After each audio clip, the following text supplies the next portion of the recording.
토마토 마스터 전략입니다. 먼저 홈페이지에 올라와 있는 전략들 확인해 보겠습니다. 자, 김대복 전문가 패닉 매도를 자제하고 매수 역공략을 준비하자고 합니다. 김석철 전문가는 지수에 가려진 시장의 팩트라는 내용의 글을 올렸고요. 여인수 전문가는 에버랜드 상장의 의미, 또 삼성물산의 급등세 주셨습니다. 이영환 전문가는 유럽중앙은행의 통화정책회의와 MSCI 마켓 리뷰가 시장의 변곡점이 될 것이라고 합니다. 최창준 전문가는 실적 호전주가 상승하는 정직한 시장이다. 삼성 에버랜드 상장과 코스닥의 실적주 분석해 놨습니다. 자, 이분들 중에 이영환 전문가 연결돼 있습니다. 안녕하십니까? 안녕하십니까? 네. 자, 오늘 전략을 22의 통화정책회의 또 MSCI의 마켓 리뷰가 변곡점이라고 주셨는데, 먼저 22에서 어떤 정책이 나올 것으로 보십니까? 네, 일단 뭐 추가적인 그 액션을 좀 보여줄 적이 좀 있었죠. 첫 번째로 보시게 되면 이번 주 목요일 날 22 통화정책 회의가 있습니다. 이미 시장에서는 이 드라기 총재가 추가 양적 완화에 대한 정책적 움직임이 있을 것이라는 발언을 좀 수차례 했었고요. 그동안 이 반대까지 해왔던 독일의 이 바이트만 총재마저도 긍정적인 입장으로 좀 선회를 했기 때문에 사실 그 어느 때보다 추가 금리 인하 등의 정책에 대한 기대감이 좀 큰 편입니다. 지금 유로 달러 환율도 봐서는 분명 액션이 좀 있을 것으로 판단되지만 만에 하나 아무런 액션이 없으면 기대감이 그만큼 컸기 때문에 그렇게 또 아무런 액션 없이 넘어갔다면 시장의 실망감은 상당할 것으로 좀 우려가 되는 부분도 좀 존재를 하고 있습니다. 네. 자, MSCI 마켓 리뷰도 변곡점이다 해주셨는데, 이 MSCI 마켓 리뷰는 무슨 이슈입니까? 네, 6월 10일이면 이 MSCI 마켓 리뷰가 이제 발표가 되는데요. 지난 금요일 날 동시호가 때 잘 보셨으면 삼성전자와 현대차를 기준으로 이 시가총액 상위 기업들이 1% 내외에 하락하면서 지수가 2,000을 하회했었죠.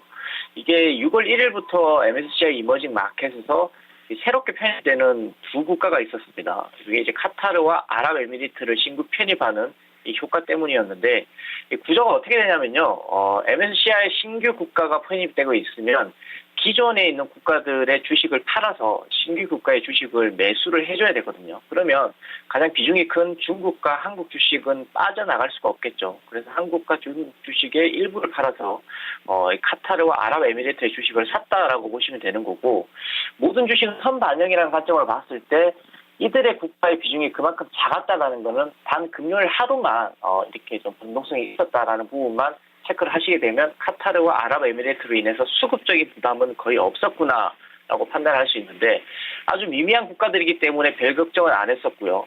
일단 10일에 발표되는 이 MSCI 마켓 리뷰는 조금 다릅니다.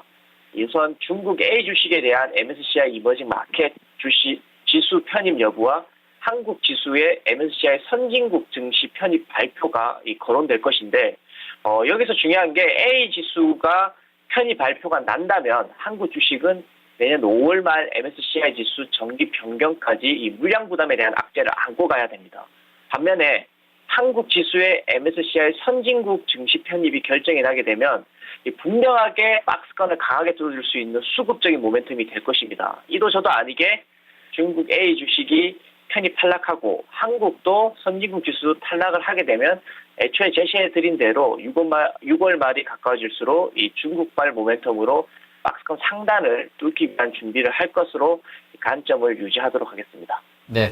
자, 지금 지수 전망을 낙관적으로 하고 계시는데요. 그러면 지금 구간대에서 공략해 볼 만한 섹터나 종목군 어떤 쪽 보고 계십니까? 네, 계속 언급해드렸습니다.